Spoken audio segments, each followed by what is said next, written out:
बच्चों, आज की इस क्लास में हम लोग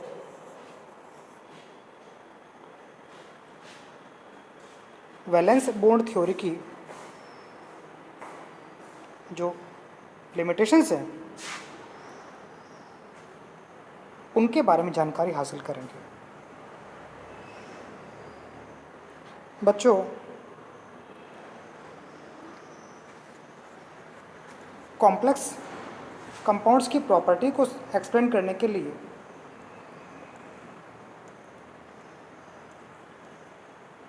valence bond theory, crystal field theory तथा मॉलिक्यूलर ऑर्बिटल थ्योरी, ये 3 थ्योरीज दी गई हैं।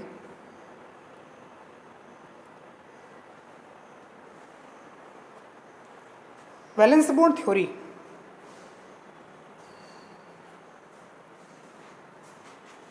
कॉम्प्लेक्स फॉर्मेशन के समय मेटल तथा लिगेंड के बीच उप सहसंयोजक बंध की उपस्थिति को मानती है। बच्चों, इस थ्योरी के अनुसार मेटल अपनी कोऑर्डिनेशन नंबर के बराबर वैकेंट ऑर्बिटल प्रोवाइड कराता है। वैकेंट ऑर्बिटल्स हाइब्रिडाइज होकर लिगेंड से पेयर रिसीव कर कॉम्प्लेक्स फॉर्मेशन करते हैं। बच्चों, वैलेंस बॉन्ड थ्योरी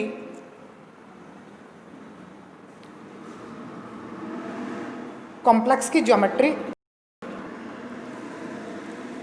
तथा कॉम्प्लेक्स की मैग्नेटिक प्रॉपर्टीज को एक्सप्लेन करने के लिए यूज में ली जाती है, परंतु फिर भी ज्योमेट्रीज तथा मैग्नेटिक प्रॉपर्टीज को भी ये पूरी तरह एक्सप्लेन नहीं कर पाती। आज हम लोग ये जानना चाहेंगे कि वो कौन कौन से प्रॉपर्टीज हैं या वो कौन कौन से गुण हैं जिनके बारे में वैलेंस बॉन्ड थ्योरी कुछ भी एक्सप्लेन नहीं करती है। बच्चों, सबसे पहले लिगेंड्स के बारे में कोई इन्फॉर्मेशन वीबीटी हमें नहीं देती। केवल मेटल के रिगार्डिंग ही इस थ्योरी में पॉइंट्स रखे गए, जैसा कि मेटल कोऑर्डिनेशन नंबर के बराबर वैकेंट ऑर्बिटल प्रोवाइड कराते हैं, वो ऑर्बिटल हाइब्रिडाइज होते हैं, ऑर्बिटल्स को लिगेंड पेयर गिफ्ट करते हैं।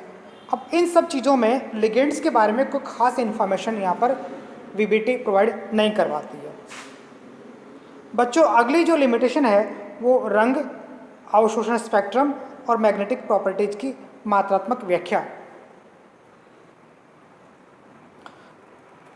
तो कलर, बच्चों, कलर हर कॉम्प्लेक्स किसी न किसी कलर को शो करते हैं। कुछ कॉम्प्लेक्स कलरलेस होते हैं। कलर किस वजह से शो करते हैं, इस बात की कोई जानकारी वीबीटी नहीं देती। अवशोषण स्पेक्ट्रम, अवशोषण स्पेक्ट्रम 2 प्रकार के हो सकते हैं, ब्रॉडबैंड और शार्प पीक। ये ब्रॉडबैंड स्पेक्ट्रम जो बना, इसकी जो पीक है वो ब्रॉड होती है, जबकि यहाँ पर शार्प पीक है। ये शार्प पीक वाला है। तो शार्प पीक स्पेक्ट्रम तथा ब्रॉडबैंड स्पेक्ट्रम कैसे बनते हैं, इनकी वीबीटी कोई इन्फॉर्मेशन प्रोवाइड नहीं करवाता। मैग्नेटिक प्रॉपर्टीज़ को भी ले लीजिए, चुंबकीय गुणों की मात्रात्मक क्वांटिटेटिव एस्टिमेशन हम लोग नहीं कर पाते हैं वीबीटी को यूज करके। तो इस तरीके से सेकंड पॉइंट में हमने जो कलर, अवशोषण स्पेक्ट्रम और मैग्नेटिक प्रॉपर्टीज़ की मात्रात्मक व्याख्या, ये वीबीटी हमें नहीं प्रोवाइड कराती है। बच्चों, ऑर्गेनिक केमिस्ट्री की तरह इनऑर्गेनिक केमिस्ट्री में complex ligand substitution reaction, ligand प्रतिस्थापन अभिक्रियाएं शो करते हैं। जैसा कि मान लीजिए मेरे पास एक कॉम्प्लेक्स था MX6, यहाँ X एज ए लिगेंड है, मैंने इसको किसी लिगेंड Y से रिएक्ट करवा दिया और मैंने प्रोडक्ट ले लिया MX5Y, ये मेरा कॉम्प्लेक्स बन गया और X लिगेंड जो कि Y के द्वारा सब्स्टिट्यूट कर दिया गया। बच्चों, इस लिगेंड सब्स्टिट्यूशन रिएक्शन का मैकेनिज्म तथा इस लिगेंड सब्स्टिट्यूशन रिएक्शन की रेट दोनों के बारे में वीबीटी कोई इंफॉर्मेशन प्रोवाइड नहीं करवाती। अगली बात करते हैं विकृत ज्यामिति। बच्चों, मैं मेटल और लिगेंड के बीच कॉम्प्लेक्स में ऑक्टाहेड्रल ज्योमेट्री की बात करूं तो ऑक्टाहेड्रल ज्योमेट्री में मेटल लिगेंड बॉन्ड लेंथ सारी इक्वल होती हैं। यदि इसी ज्योमेट्री को इस तरीके से स्केच किया जाए जहां इस बॉन्ड और इस बॉन्ड की लेंथ, बाकी चार ये जो बॉक्स में मैंने जनरेट किए हैं, इन चार से अगर ज़्यादा होती है तो ये टेट्रागोनल ज्योमेट्री कहलाती है। टेट्रागोनल ज्योमेट्री डिस्टॉर्टेड ज्योमेट्री, विकृत ज्यामिति कहलाती है। बच्चों, विकृत ज्यामिति को वीबीटी एक्सप्लेन नहीं कर पाती है। इसके बाद बात करें कोबाल्ट और कॉपर +2 आयन के द्वारा बने संकुलों की, तो कोबाल्ट के जो संकुल हैं +2 स्टेट में वो रिड्यूसिंग नेचर के होते हैं, जबकि कॉपर के कॉम्प्लेक्स रिड्यूसिंग नहीं होते।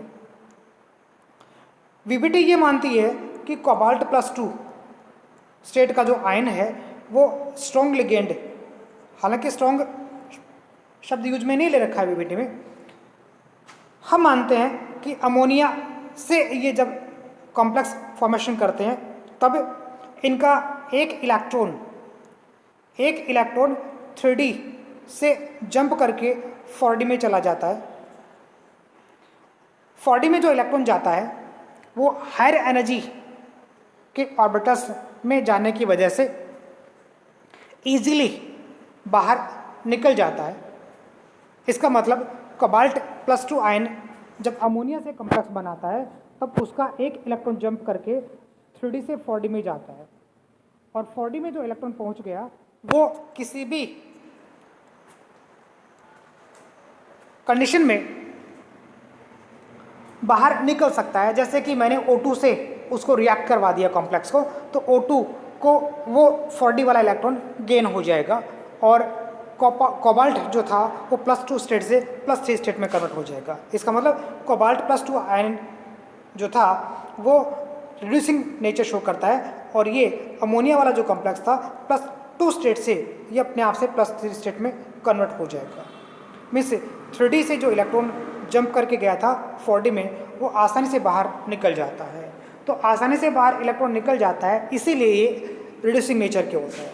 बच्चों, वीबीटी ये मानती है कि कॉपर जो कॉम्प्लेक्स बनाता है +2 स्टेट में वो भी 3D से एक इलेक्ट्रॉन जंप करके 4D में पहुंचने की कंडीशन में ही बनता है। अब 3D से 4D में यहाँ भी तो एक इलेक्ट्रॉन जंप करके जा रहा है, ऐसे में इसकी नेचर भी कोबाल्ट +2 आयन के जैसी ही होनी चाहिए। बट कॉपर वाला जो कॉम्प्लेक्स था वो तो स्टेबल होता है, वो एयर से रिएक्ट नहीं करता और एक इलेक्ट्रॉन जंप करके जो बाहर आया था वो बाहर O2 से रिएक्ट करके बाहर निकलेगा नहीं और बाहर नहीं निकलने की कंडीशन में ये नॉन रिड्यूसिंग नेचर का होता है। तो बच्चों, वीबीटी एक्सप्लेन नहीं कर पाती है कि कोबाल्ट का कॉम्प्लेक्स हो चाहे कॉपर का कॉम्प्लेक्स हो, दोनों ही कंडीशन में 3D से इलेक्ट्रॉन जंप करके 4D में जाता है, फिर भी कॉपर का कॉम्प्लेक्स तो रिड्यूसिंग नेचर शो नहीं करता है। कोबाल्ट का ही रिड्यूसिंग नेचर शो क्यों करता है, तो इसकी इंफॉर्मेशन वीबीटी प्रोवाइड नहीं करवाती है। अगली बात अगर की जाए तो वीबीटी मानती है inner orbital complex, outer orbital complex. तो बच्चों इनर ऑर्बिटल कॉम्प्लेक्स तथा आउटर ऑर्बिटल कॉम्प्लेक्स कब बनेगा, इस बात की कोई जानकारी वीबीटी प्रोवाइड नहीं करवाती है। इनर ऑर्बिटल तथा आउटर ऑर्बिटल कॉम्प्लेक्स किस कंडीशन में बनेंगे, इसकी कोई इंफॉर्मेशन प्रोवाइड नहीं करवा पाती है।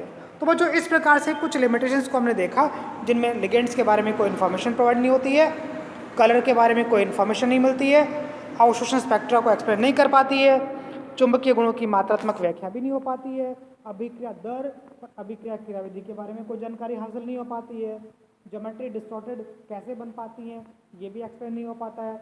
कोबाल्ट और कॉपर +2 स्टेट में सेम कंडीशन में कॉम्प्लेक्स बनाते हैं, बट कोबाल्ट का तो अपचायक होता है, कॉपर अपचायक गुण शो नहीं करवा पाता, इसको भी एक्सप्लेन नहीं कर पाती है।